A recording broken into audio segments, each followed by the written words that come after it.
여러분 안녕하십니까. 2월 7일 새벽이 됐습니다. 저는 책입니다. 이틀 전 이 삼성그룹 이재용 회장이 무죄를 선고받은 뉴스는 아마 전 세계로 퍼져나갔을 것입니다. 많은 언론에서 큰 비중으로 다뤘을 겁니다.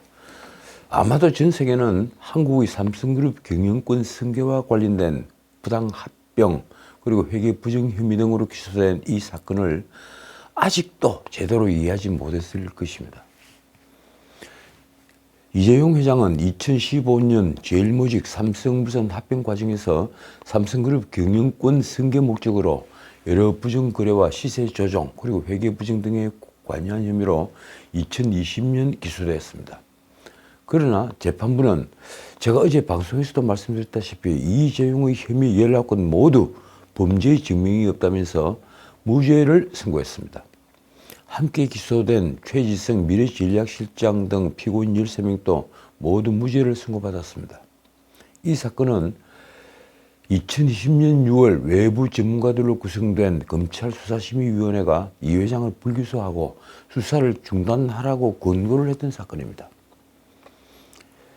범죄 혐의가 성립하지 않는다는 이유였습니다. 그런데도 검찰은 이 사건을 끝까지 물고 들어갔습니다. 이 사건으로 검찰이 청구한 이재용 회장 구속영장도 소명이 부족하다고 해서 기각됐습니다. 그런데도 검찰은 삼성그룹을 끝까지 파헤쳤습니다. 임직원 110여 명을 430차례나 소환조사하고 50여 차례 압수수색하는 등 전방위 수사를 벌인 뒤에 이재용 회장 등을 기소했습니다. 당시 이 사건은 누가 지휘했을까요? 수사는 윤석열 중앙지검장 때 시작됐지만 실제 수사를 본격화하고 관련자들을 기소한 것은 문재인이 신복이던 이승윤 서울중앙지검장이 검찰을 장악했을 때였다고 합니다. 지금 금융감독원장인 이 복현은 그때 이 사건을 수사한 부장검사였습니다. 조선일보는 사설에서 문 정부의 적폐몰이와 반기업 풍조가 검찰이 무리한 기소에 영향을 미쳤을 것이다 라고 썼습니다. 그런데 이재용 회장은 2016년 국정농단 사건에 연루돼서 1년 반 이상이나 구속되어 있다가 풀려난 뒤에 또 이 사건에 연루돼서 무려 9년째 사법적 부담에 시달렸습니다. 다들 아시겠지만 당시 국정농단 사건은 무엇일까요? 국정농단 사건은 이재용 회장이 박근혜 대통령을 독대하면서 대통령에게 묵시적 청탁을 하고 그러니까 승계의 편의를 봐달라 이 내용의 묵시적 청탁을 하고 박 대통령과 경제 공동체인 최순실에게 딸 정유라가 탈 승마용 말을 빌려주어서 훈련용으로 제공했다는 그 말을 빌려준 것이 뇌물이 된 뇌물죄 사건입니다. 조선일보는 한국에서 대통령의 요구를 거절할 수 있는 기업인이 누가 있냐라고 다시 물었습니다. 이 회장은 2022년 광복절 사면으로 복권된 후에도 매주 1회씩 이 사건, 그러니까 경영권 승계 사건 재판에 출석을 해야만 했습니다. 나머지 피고인 13명도 다 같이 출석을 했습니다. 해외 출장은 일일이 재판부 허가를 받아야 했습니다. 2022년 바이든 미국 대통령이 삼성전자 반도체 공장을 방문했을 때도 이재용 회장은 재판 일정이 있었습니다. 도대체 이 사건으로 삼성의 발이 묶이면서 한국이 입은 폐해는 어느 정도일까요? 저는 우리 국민소득 10%는 된다고 생각합니다.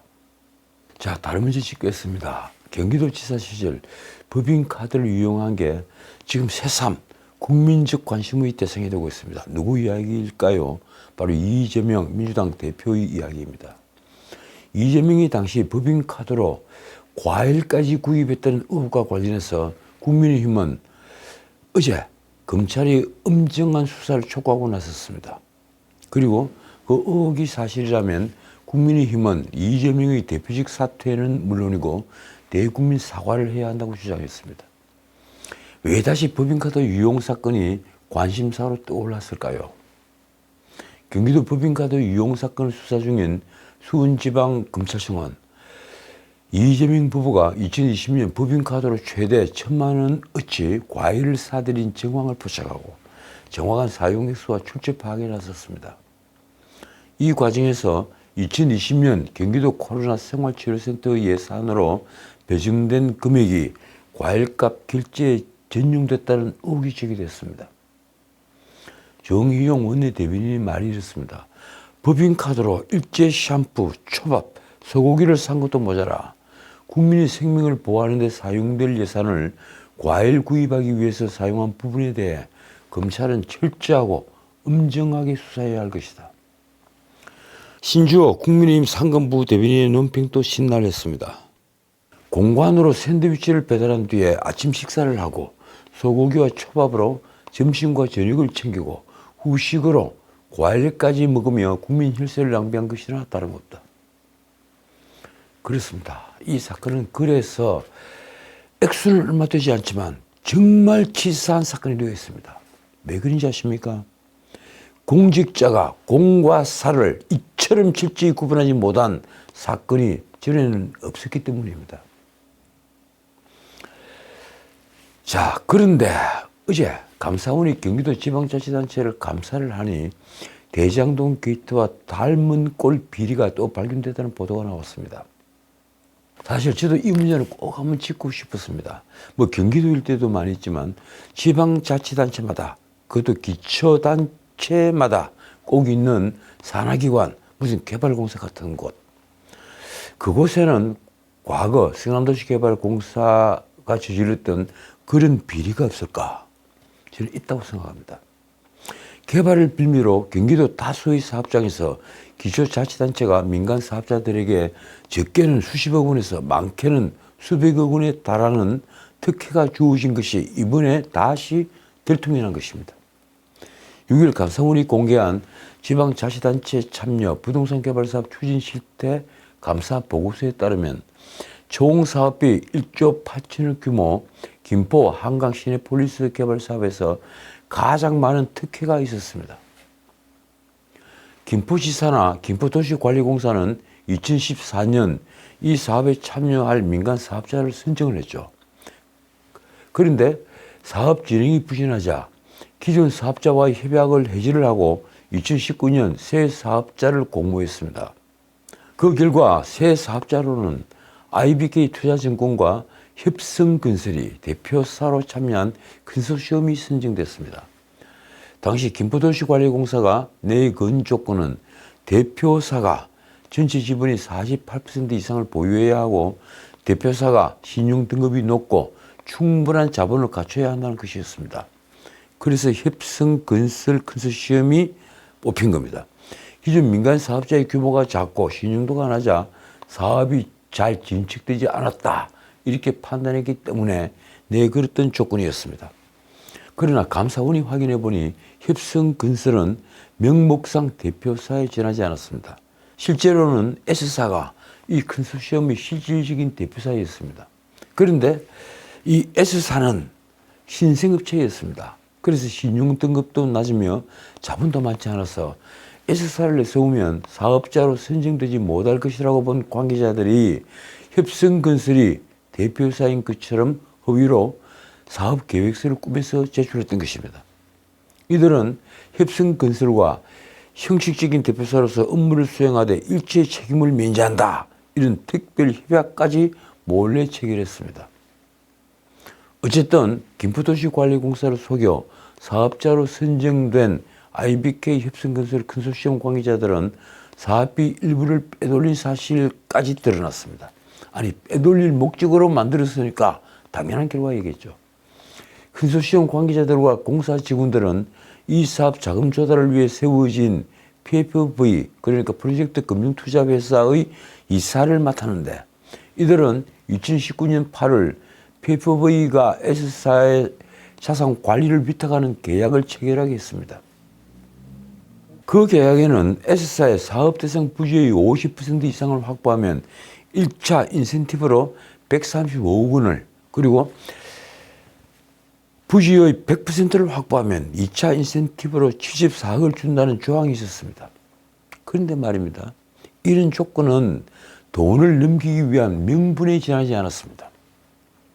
사업 추진이 부진하던 기존 민간 사업자도 이미 사업 대상 부지의 50% 이상을 확보했었던 적이 있었고, PFV가 S사와 자산 위탁 계약을 체결하기 직전에도 이미 부지 재확보율이 40%를 넘던 상황이어서 S사와 1차 인센티브 계약을 하지 않아도 조만간 부지 재확보율이 50%를 넘길 상황이었습니다.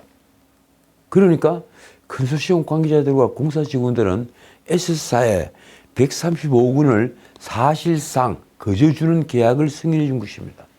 가만히 있어도 50%가 넘으니까 그 50% 넘는 걸 조건으로 돈을 이렇게 주겠다, 이런 계약을 체결하는 것은 눈 감고 아웅하는 것도 도가 넘은 겁니다.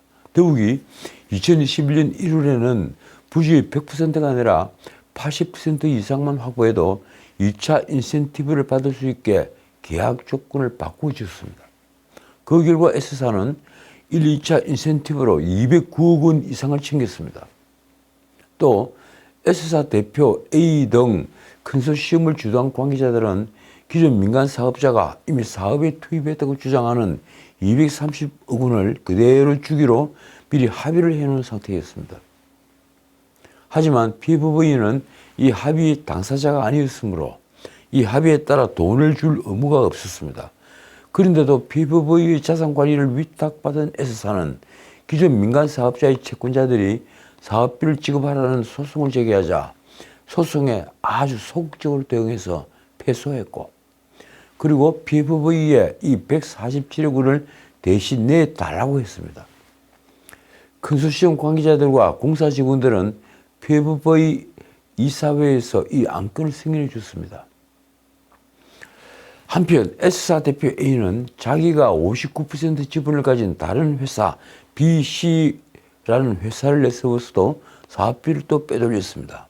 S사는 2020년 9월 PFV에 B사와 분양 대행 계약을 체결하게 했고, 그 뒤 B사 잘못으로 계약이 해지됐는데도 PFV가 B사에 38억 원을 정산해 주게 했습니다. 또 PFV에 C사와 5억 원짜리 연구 용역 계약을 체결하겠습니다. 그러나 C사는 A가 소유한 페이퍼 컴퍼니로 실제 연구 용역을 수행할 능력이라고는 전혀 없는 그런 회사였습니다. 5억 원은 당연히 A가 개인적으로 챙겼습니다.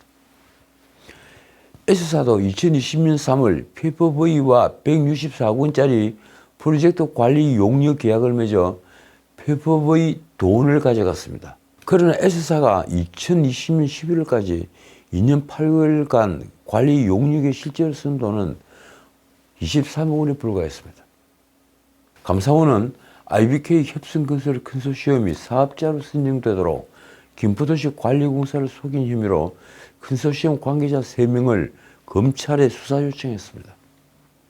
감사원은 또 S사 등에게 특혜를 주는 안건 여러 건을 PFV 이사회에서 승인해 준 컨소시엄 관계자 및 공사 직원 등 4명과 그리고 S사 대표 A를 업무상 배임 혐의로 검찰에 수사 요청했습니다. 자, 이 케이스를 보니까 정말 온갖 생각이 듭니다. 우리 지방자치단체 일부는 아직도 복마전이 아니냐, 이런 생각이 들었습니다. 그러니까 지방자치단체는 온갖 방식으로 돈을 빼먹는 쥐새끼들이 득식을 걷던 것입니다. 자, 이번엔 야당 얘기를 좀 하겠습니다. 이틀 전 광주에서 이재명이 긴급 기자회견을 통해 이른바 비례대표를 뽑는 데 있어서 준연동제로 가기로 한 게 지금 파장을 낳고 있습니다. 그런데 많은 언론 사설도 지적을 했지만 정말 저는 이해할 수가 없습니다. 어떻게 선거제도를 특정인 민주당 대표 이재명에게 선택을 할 수 있도록 모든 권한을 다 준 것일까요? 적어도 선거제도는 여야가 머리를 맞대고 합의를 해야 되는 것 아니겠습니까? 그런데도 이번엔 5천만의 나라, 이 대한민국의 선거제도를 이재명이 독단적으로 결정했습니다. 어떻든 민주당이 6일 총선용 준위성정당 창당 작업에 본격 착수했습니다. 그걸 준위성정당이라고 불러야 합니까? 위성정당과 무엇이 다른가요? 의총에 이재명 대표가 발표했던 준연동형 비례대표제를 만장일치로 추진하고 곧바로 위성정당 창당 실무작업에 돌입을 한 겁니다. 원내대표 홍익표는 의원들은 대표를 포함한 지도부 결정사항에 만장일치로 뜻을 같이 했다며 이렇게 말했습니다. 현행 연동형 비례제를 바탕으로 이 통합비례정당을 빠른 시일 내에 만들어서 윤석열 정부 심판을 위해 함께하는 모든 정당 그리고 정치단체들과 뜻을 모아가기로 했다. 도대체 함께하는 모든 정당, 이 정치단체에는 무엇이 포함될까요? 홍익표는 특히 4년 전 민주당이 했던 위성정당과 통합비례정당은 성격이 다르다고 했습니다. 그러니까 더불어시민당처럼 여러 정당들의 후보들과 함께 비례대표 순서를 구성한 것과는 이번 통합비례정당은 성격이 다르다. 어떻게 다를까요? 그때는 민주당을 중심으로 해서 모든 정당이 빠진 상태였지만 이번에는 제3당 중 주요 정당이 함께하는 방향으로 통합비례정당을 구성할 생각이다. 저는 이 말을 듣고도 도무지 해석이 되지 않습니다. 민주당은 우선 통합형 비례정당 창당추진위원회와 같은 별도 기구를 꾸려 관련 절차를 진행할 것이라고 합니다. 과연 이 통합비례정당에 함께하는 세력은 누구일까요? 일부지만 조국신당, 또 송영길신당 등등 이런 개인들의 이름이 걸린 신당을 거론한 언론도 있었습니다. 자, 그런데 정치판의 관심은 지금 민주당의 컷오프에 있습니다. 현역 30명 사실상 컷오프를 앞두고 비명 친문이 지금 폭발 직전에 가 있는 것입니다. 이틀 전 양산에서 이재명과 문재인이 봉을 한 게 과연 그런 폭발을 막을 수 있을까요? 어제도 말씀드렸지만 소리 없는 총성이 곧 울릴 것이다. 이런 어느 의원의 말처럼 민주당의 분위기는 지금 짓눌려 있습니다. 어떻든 이미 친명계 인사들이 친문계 현역 지역구에 따라 도전장을 냈습니다. 친명 비명 간 감정의 골이 팰대로 피었습니다. 사선 홍영표 지역구인 인천 부평을에는 초선 이동주가 그리고 초선 양기대 지역구에는 광명을이죠. 그 지역구에는 초선 양이원영이 출사표를 던진 게 대표적입니다. 자, 오늘은 여기까지입니다. 곧 설날이 시작됩니다. 이 민주당의 한 중진 의원은 진보당이 진주을의 강승위 공천을 그리고 정의당이 고양갑 심상정과 인천 남동을 배진교 공천을 요구하는 상황이 발생할 수도 있다고 했습니다. 야당이 모두 뭉쳐서 자, 우리 공천은 통일합시다. 뭐 이렇게 하면 결국 그런 일이 벌어지겠죠. 정말 그런 일이 벌어질 수 있을까요? 한편 민주당을 탈당한 이은욱 조홍시는 어제 국회에서 기자회견을 열고 제3지대 통합을 위한 통합공천관리위원회 구성을 제안했습니다. 이게 보도가 되자 이준석은 아주 좋은 제안이라고 화답을 했습니다. 정말 답답한 곳은 이준석의 개혁신당이었을 텐데 그런 개혁신당을 살려준 곳은 바로 이재명의 준연동형 선택이었습니다. 이재명이 준연동형을 선택한 것이 여러 사람 살렸습니다. 지금까지 전우책이었습니다.